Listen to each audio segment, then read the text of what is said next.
Hello, in this video, we can see what is stress and how the stress in our daily life can be managed. That is stress management.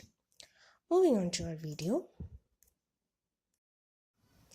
The term stress simply means the human reaction to events in our environment.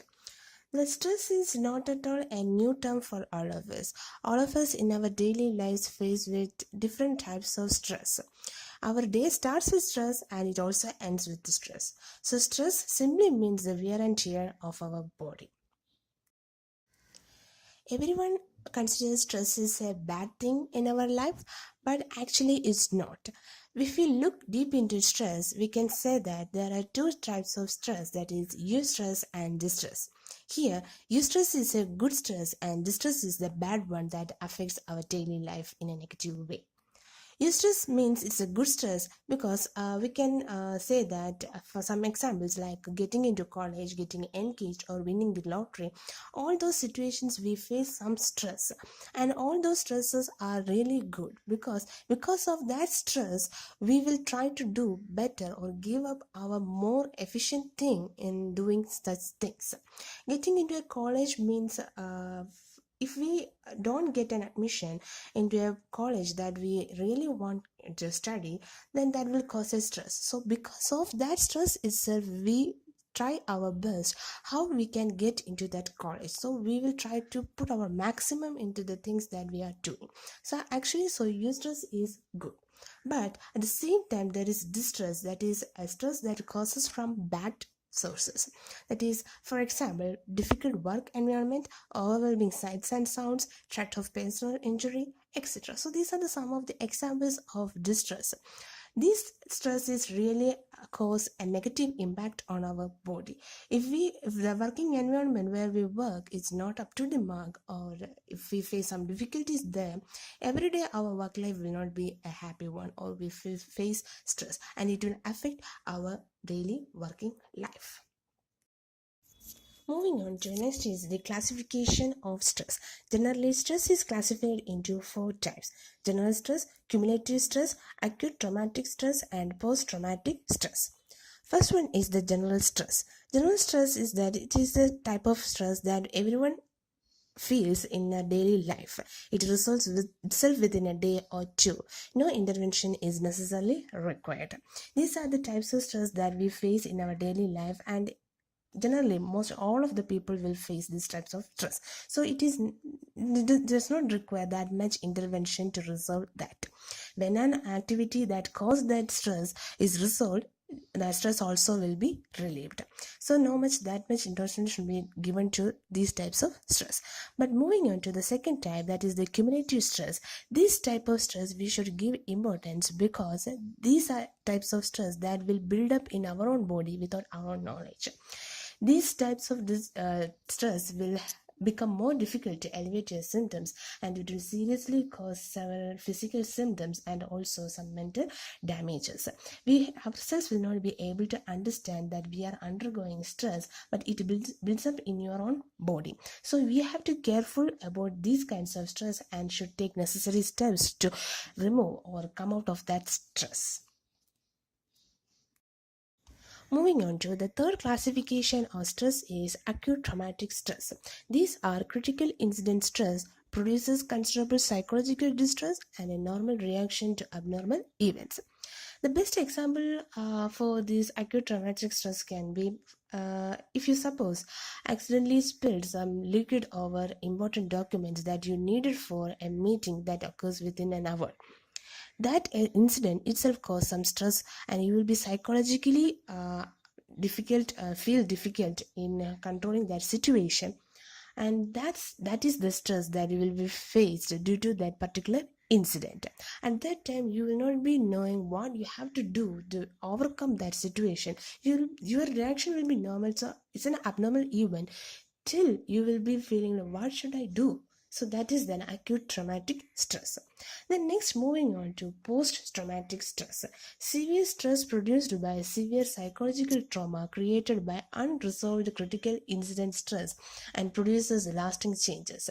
It is a continuation that happens due to acute traumatic stress because that critical incident, taking the previous example itself, you accidentally spill the liquid over your important documents and the meeting will be starting in an hour, and you do not know what to do to resolve that problem, and that will be continuing till the meeting starts, or after the meeting also, till you're facing your boss.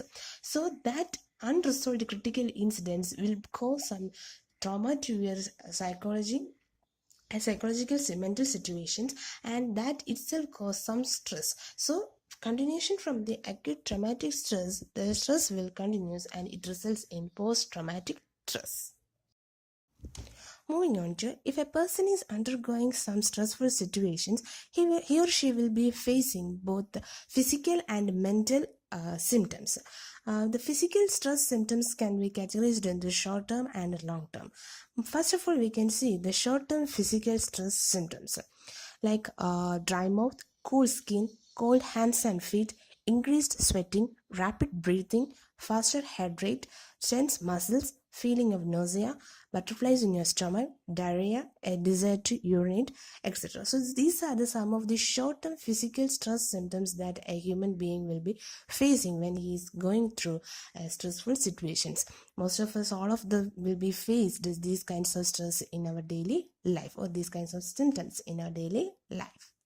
Moving on to the long-term physical stress symptoms include insomnia, that is the lack of sleepiness, change in appetite, sexual disorders, aches and pains, frequent colds, feelings of intense and long-term tiredness, prone to illness, etc. So these are the long-term symptoms that cause physically to a person who undergoes stressful situations.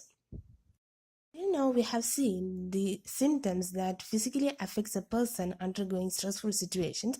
Then moving on to mental symptoms, that is the behavioral stress symptoms that a person have during undergoing stressful situations include yawning, talking too fast, talking too loud, fiddling, twitching, nail biting, grinding teeth, drumming fingers, pacing, overreacting, emotional, defensive, irritable, irrational, defensive, hostile, critical, aggressive, etc. So these are some of the behavioral stress symptoms that a person shows if he or she is undergoing stressful situations. If we see these kinds of symptoms in a person, or ourselves feels these kinds of things, we can compare that we are undergoing so much stress, or our mental state is that much affected due to that stressful situation. Till now, we have seen what is stress and how it is affecting our daily life, and what are the symptoms that a person will face due to stressful situations. Now, moving on to, we can see how we can overcome these stressful situations. Simply, we needed a healthy living to overcome these stressful situations. First of all, rest. Adequate rest is needed for a person to face the stressful situation. A person should ensure that he or she gets a minimum of 6 hours of continuous rest. A proper sleep itself provides our brain energy to face critical situations and also think in a proper manner. And the second one is the exercise. At least 20 minutes of exercise daily is necessary for a person. At least if it is not possible for daily, at least 5 times in a week is necessary in order to break the sweat and release endorphins that will help to relieve stress. The next way to overcome stress is to talk things out with someone you trust, a family member or a good friend. If we talk properly with the person that we trust, it will help us to relieve stress. Also, the person will be giving some comments, so we can use that and we can overcome that stress. Next is make an increased effort to organize your life. You should make sure that your life is going in a proper organized manner. If it is organized in a proper way, you can at least you can avoid some stressful situations that is happening in your daily life. Then ask for help. You should not feel bad if you're facing some stressful situation and you don't know what to do. Just simply ask for some help from persons who are capable of. That itself will help to overcome that situations. And delegate things when you need to. Don't do things that is overburden to your body and also for your mind. Delegate things to proper people and make the working more interesting. Till now, we have seen what is stress and what are the symptoms and how we can overcome the stress in our daily life. And at the end of the video, I like to add how the stress management is done in some companies. And here I have taken the example of Google. And in Google, they will be providing a fun to work environment and flexible working environment, provide sport facilities, helping the employees to relax, encouraging the employees to bring their hobbies and even pets to the office, and corporate sponsored childcare, etc. These are the some of the steps that is taken by the Google in order to relieve stress of their employees in the working environment. There are so many other facilities that is provided by Google. You can search and feel it. Thank you. That's all for this video. If you like this video, please like and subscribe.